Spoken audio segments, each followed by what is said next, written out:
Press conference को प्रारंभ करने से पहले हमारे देश के निवासी जो उड़ीसा में ट्रेन दुर्घटना में जो अपनी जान गंवा बैठे, उनको हमारी तरफ से अखिल भारतीय विद्यार्थी परिषद की तरफ से विनम्र श्रद्धांजलि हम अर्पित करते हैं। और जो लोग ज़ख्मी हुए, हमारी भगवान से प्रार्थना है कि वो जल्द स्वस्थ होकर अपने घरों में फिर से वापस लौटें। आज की इस प्रेस वार्ता का जो मकसद है वो ये है कि हमें अभी हाल ही में अखिल भारतीय विद्यार्थी परिषद की साल में एक बार होने वाली नेशनल एग्जीक्यूटिव काउंसिल की बैठक पुणे में 25 से 28 मई को संपन्न हुई। इस एनईसी की बैठक में देश भर से प्रतिनिधियों ने, डेलीगेट्स ने भाग लिया। और इस प्रेस कॉन्फ्रेंस के माध्यम से हम बताना चाहेंगे कि नेशनल एग्जीक्यूटिव काउंसिल में कुछ महत्वपूर्ण रेजोल्यूशंस प्रस्ताव पारित किए गए, जिनमें पहला प्रस्ताव जो है हमारा स्टेट गवर्नमेंट से और स्टेट यूनिवर्सिटीज़ से, सेंट्रल यूनिवर्सिटीज़ से ये आग्रह रहा कि इसके माध्यम से ये आग्रह रहा कि वो क्वालिटी ऑफ एजुकेशन, शिक्षा की गुणवत्ता पर ध्यान दें। और उसमें कुछ मुख्य बिंदु जो है वो हमने प्रस्ताव में रखे, जैसे कि यूनिवर्सिटीज़ में बहुत सारी वैकेंसीज़ हैं नॉन टीचिंग और टीचिंग में, उनको फिल किया जाए। जो अपना इनरोलमेंट है वो यूनिवर्सिटीज़ में तो बड़ा है, लेकिन क्लास अटेंडेंस का भी जो है वो भी ध्यान रखा जाए। और क्वालिटी एश्योरेंस के लिए जो हमारा रिसर्च वर्क है उसके ऊपर ध्यान दिया जाए। दूसरे प्रस्ताव में कैंपस को आनंदमयी सार्थक बनाया जाए विद्यार्थी के लिए।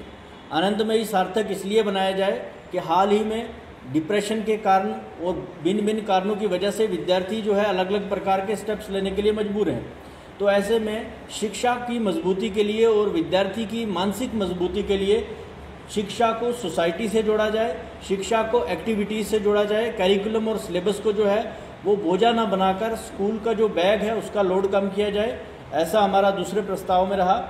और तीसरे में ये है कि जो भारत विरोधी षड्यंत्र भारत के भीतर या भारत के बाहर होते हैं भारत के विरोध में, उनको देश का युवा नकारने का काम करे।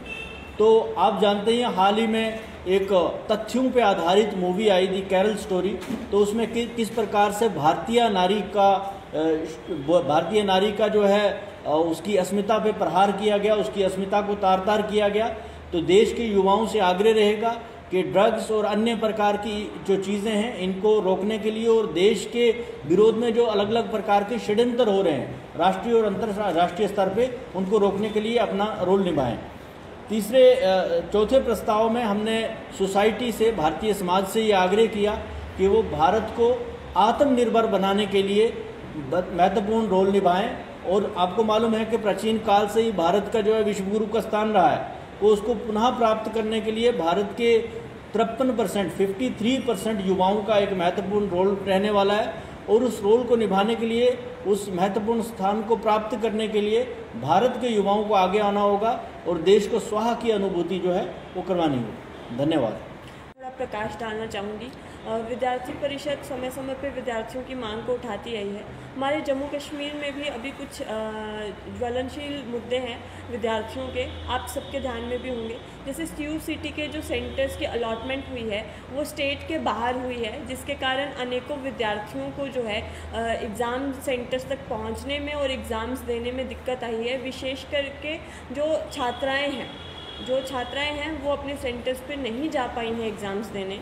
तो विद्यार्थी परिषद प्रशासन के ध्यान में लाना चाहती है कि इस विषय पे संज्ञान लेना चाहिए और सेंटर्स को जो है विद इन द स्टेट जो है वो एलोकेट करना चाहिए, ताकि सारे विद्यार्थी जो है वो सीयूईटी का एग्ज़ाम्स दे सकें और अपनी जो है आगे की शिक्षा को कंटिन्यू कर सकें। इसके साथ ही हमारे ध्यान में होगा कि जम्मू कश्मीर में पिछले कुछ वर्ष से टीचर्स की नियुक्ति नहीं हुई है। 2018 के बाद कोई भी टीचर की नियुक्ति, चाहे वो कॉलेज कैडर की हो, चाहे वो 10+2 के टीचर्स हो, नियुक्ति नहीं हुई है।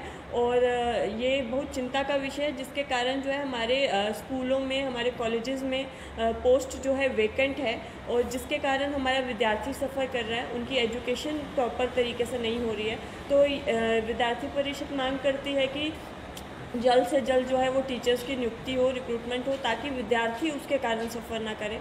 तीसरी मांग हम सबके ध्यान में है कि बीएससी नर्सिंग स्टूडेंट्स जो है जिनसे अतिरिक्त फ़ीस जो है चार्ज की गई थी और एक नोटिफिकेशन भी आई थी फ़ीस रिफ़ंड की, परंतु अभी तक जो है उन विद्यार्थियों को जो है फ़ीस रिफ़ंड नहीं हुई है और वो विद्यार्थी कॉन्टीन्यूसली धरना प्रदर्शन कर रहे हैं। तो प्रशासन से ये मांग है कि उन स्टूडेंट्स को एड्रेस किया जाए और उनको तुरंत जो है उनकी फ़ीस जो है रिफ़ंड की जाए। साथ ही पैरामेडिकल स्टूडेंट्स के रिज़ल्ट का विषय हमारे समक्ष आया है, जिसमें जो रिज़ल्ट है पैरामेडिकल स्टूडेंट्स के 2020 के बैच का वो 3 साल के बाद आता है, जिसके कारण विद्यार्थी काफ़ी सारी दिक्कतें फेस कर रहे हैं। उनको जो है रिज़ल्ट आने के बाद जो है वो चाहते हैं कि उनका सिस्टम जो है कैरी फॉरवर्ड किया जाए, उनके अतिरिक्त चांस दिया जाए। इस इशू को भी प्रशासन जल्द से जल्द एड्रेस करे, ऐसा विद्यार्थी परिषद मांग करती है। धन्यवाद।